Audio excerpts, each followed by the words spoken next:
这里的话是一个玫瑰和蝴蝶的一个搭配，它的一个构图是什么样的呢？给大家看一下，它的构图整体的话是按照一个正面蝴蝶的构图来的。那左边右边，好，那三角三角。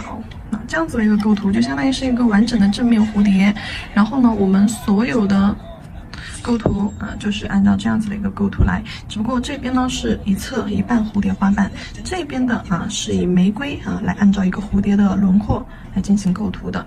也就是说，我们在操作的时候，大玫瑰是放在空间最足的这块地方。那这块地方是大玫瑰，然后花骨朵儿往哪儿呢？花骨朵儿肯定就是往枝干这个方向，往翅膀尖尖这个方向去延伸。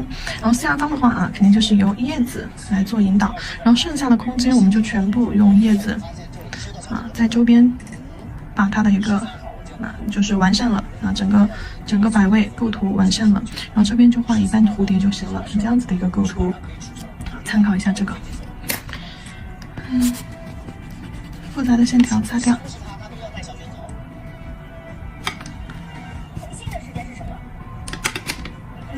然后这个构图的话，在我们的甲片上是呈现一个 X 型。好 ，X 型上面长线条上面长，下面短，留1/3在甲面上是呈现这样子的构图。好，X 线构图这个 X 线构图在线条构图课里面好像说过吧？一般的话，我们这个构图在甲面上一般在甲面上，要么就是摆正要么就是摆正，要么就是什么呢？斜着放。比如说这个是甲片，摆正，那就是这样子一种构图。那如果说是斜的，就比如说可能是适合那种窄一点又瘦又窄，完了之后又长的这种甲片，那可能正着去画 X， 可能就两侧会有点拥挤，那就需要什么呢？斜着去画 X。它的空间性、延展性就会往后缘和指尖这两个方向去，就会相对的较够一些。然后那我们就这个甲片的话，我到时候肯定会给大家用短的，因为我想摆一个正一点的。好了，我们开始演示吧。这一款所用到的一个颜色就相对也是比较简单的，枯红，0.5毫升枯色系调色盘当中的枯红色。我从我侦探的角度，首先我完全排除，然后80%排除大，然后50%吧排除枯红色。然后呢？跟张之间，我其实是挺冷的，在怀疑。深棕色。是因为它比较符合组长迫切要解决的任务，而且不但是组长知道了他在查这个事情，他也知道组长对他自己有杀气，就是这双方的这个矛盾非常清晰。好，再来一个黑色。那么对军来讲，我觉得组长对他的杀气很明显，但是我们要用到的颜色就这3种枯红色，枯红色的话，在我们那个1毫升木头盒的水彩里面，1毫升木头盒的水彩里面，枯红色你就用朱红色加上深棕色加黑色，只要是调枯色系就加棕和黑棕和黑，记住了。我把线条往这边移一移，挡事儿的很。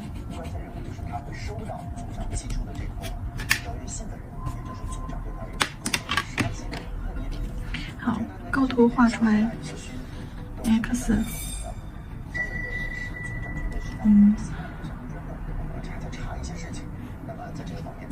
好，这个玫瑰的话，我们要用到柔边技法了。这个玫瑰要用到柔边技法，那看一下我是怎么画的首先我们取枯红色，按照一个基础花型什么？花心一个卷儿，左右上花瓣包裹要错位，左右上花瓣包裹，然后外层5个花瓣包裹。好，这样子的一个构图来，在空间最大的这个位置，身体这一块儿，好，快速一点，玫瑰画的不标准也没有关系，空隙留大一点，记住这里的要求，花瓣间的空隙留大一点。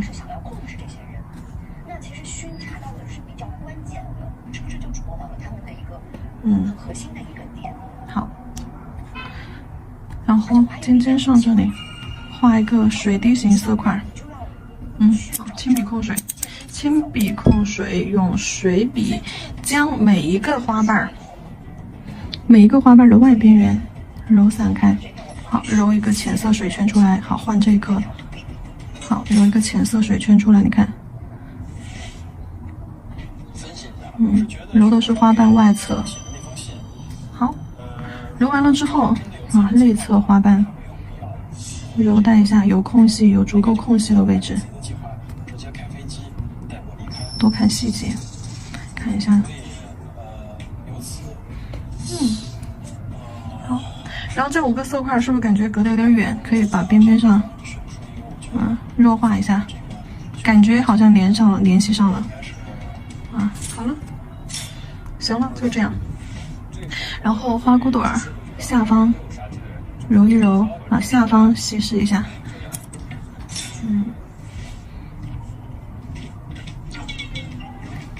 好，要留尖尖这里的颜色最深下方左右颜色浅一点，然后再加深。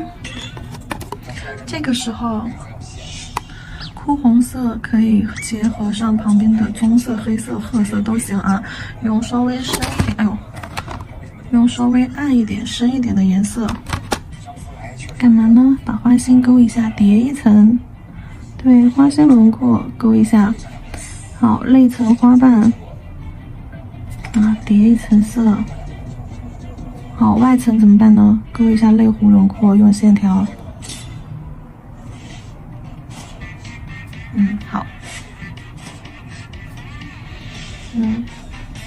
立体性出来了就行啊。剩下的嘛，我们就画它的叶子，水状浓度的黑色。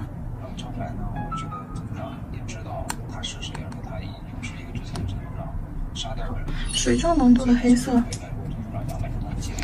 花萼下方，画一个花骨朵下方画一个色块，小花萼，左边小叶子，右边小叶子包起来，然后上方小须须，花骨朵交叉的小须须包裹起来。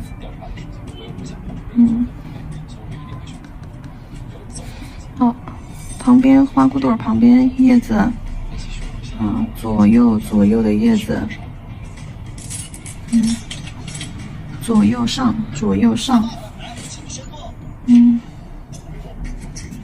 好，下方往小翅膀，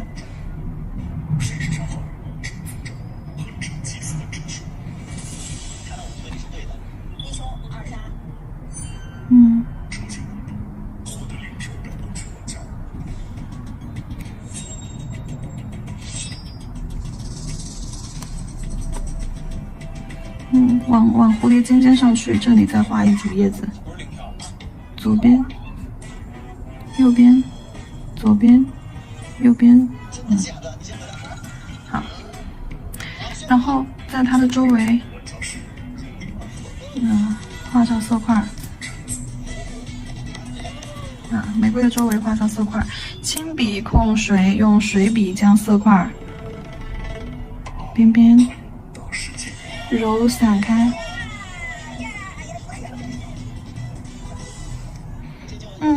你看这样子揉一下，让这个深色的色块揉一下之后，颜色就会有深有浅，呈现这种斑驳的状态。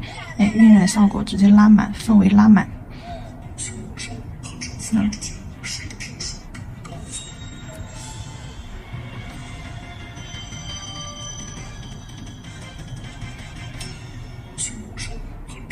颜色不够，点一点进去，筛一筛，勾一点线条勾一点实色的线条。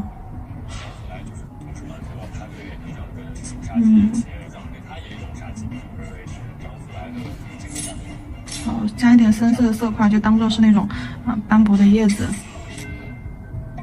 就这样叠加在里面，有深有浅，有虚有实，这种状态是最好的。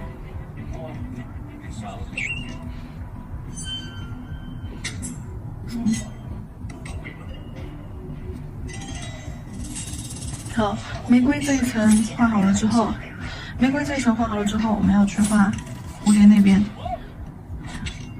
这边再延伸一个。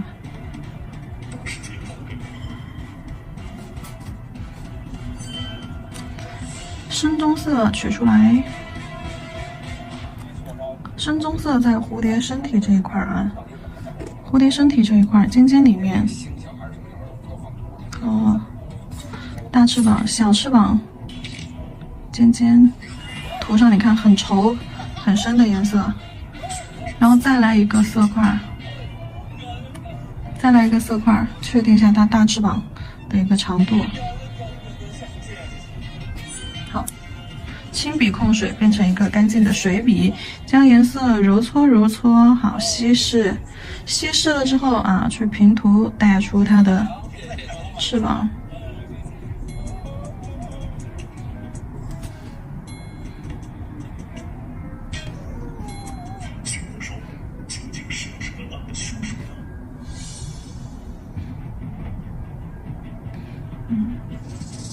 就是要让里面颜色有点不均匀的那种状态，对，深浅。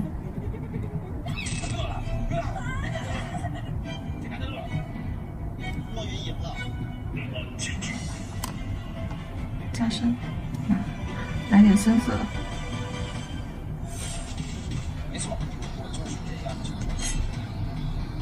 真棒。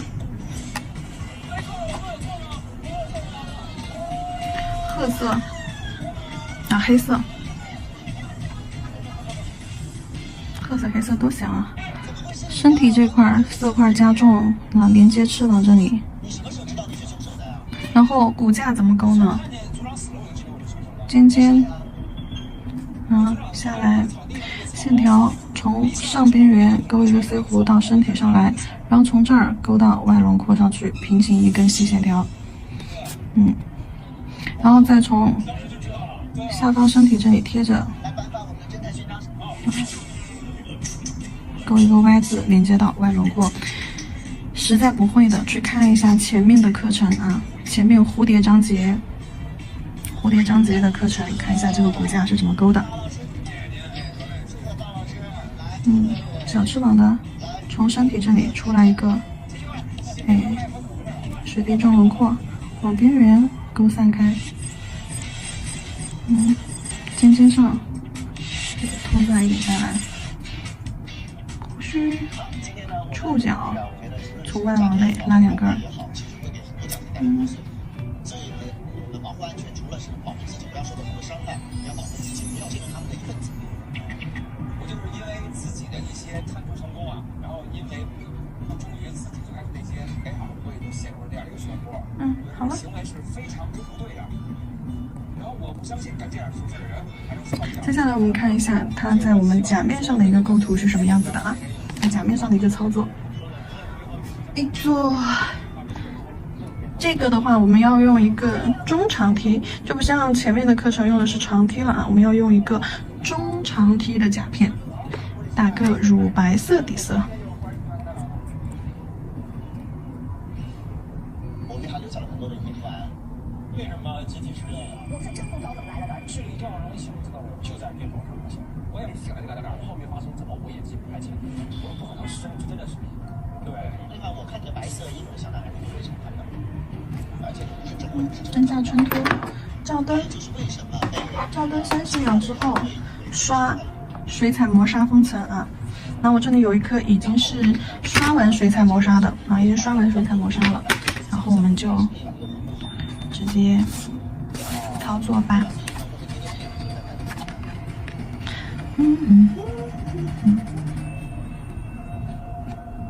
构图上你先定个点儿，在中线上啊，定个点儿。好。感谢万星电解质水的独家冠名播出，累了充充电，来瓶万星人，感谢万星。是这个哭红色，在这一侧点儿的我们的左侧画一个玫瑰，根据空间大小来啊，空间小玫瑰就画小一点，画不了大的不要硬画。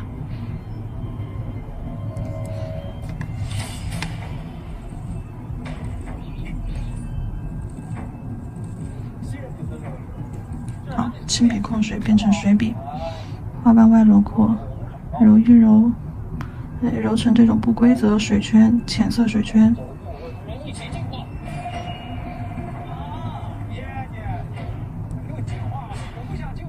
你看，真好看。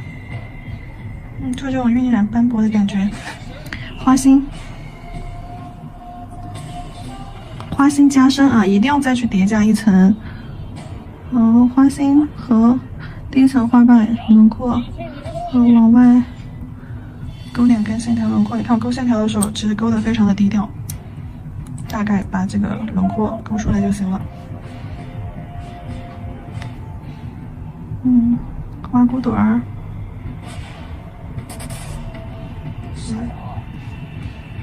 好，叶子。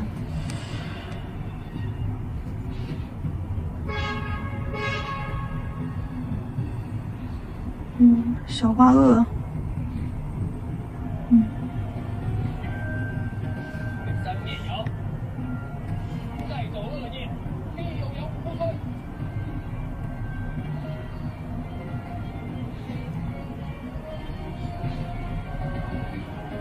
我先在周围画一圈色块。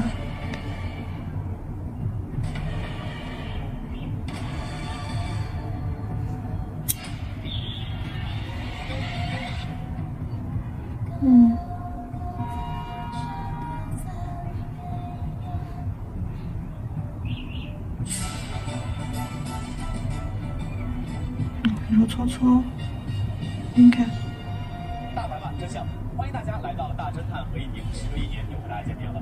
首先，让我们欢迎来自最高人民法院的多会法官和段鹏法官，欢迎两位。同样，让我们欢迎复旦大学社会学教授陈一飞陈教授。黑色。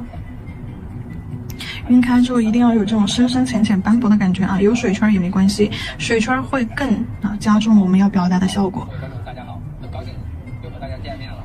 我们最高人民法院法官和沈一飞教授参与大侦探合议厅，那么已经是走过第3个年头了。对，我们也可以说是经历了很多非常有意义和有价值的故事，我们也从中探寻到、领悟到法律的真谛。真善美的真谛。我记得在观众的留言里面看到一位青年观众对于法律知识的探寻，对于丑恶的抨击，对于真善美的发自内心的赞扬。我觉得这就是我们参与这个节目的价值和意义所在。有时候这些色块太深的地方啊，揉一揉，弱化一下，稀释一下。深浅虚实。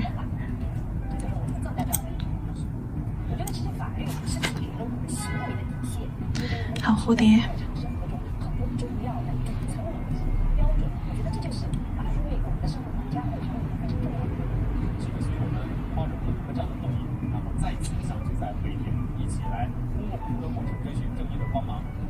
社会主义法治精神，传承中华优秀传统法律文化。大侦探合议庭继续聚焦于普及知识，引导受众树立正确的法治观念，将普法与推动建设文化强国，建设中华民族现代文明结合起来，让大家能够感受公平正义法治的力量。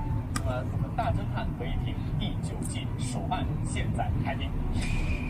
在本案的架空背景当中，这次的故事呢就发生在一个部落当中，而这个故事当中的组长呢是首先利用了拐卖警来这边的一个意外死亡，将死亡状态进行了2次处理，将其伪造成了一个所谓的神罚，随后准备蓄意杀害祭司，而组长呢伪装身份的过程被讯意外参见，于是他借用了这样的一个案件杀害了组长和祭司，并且以同样的方式伪装了勾轮廓。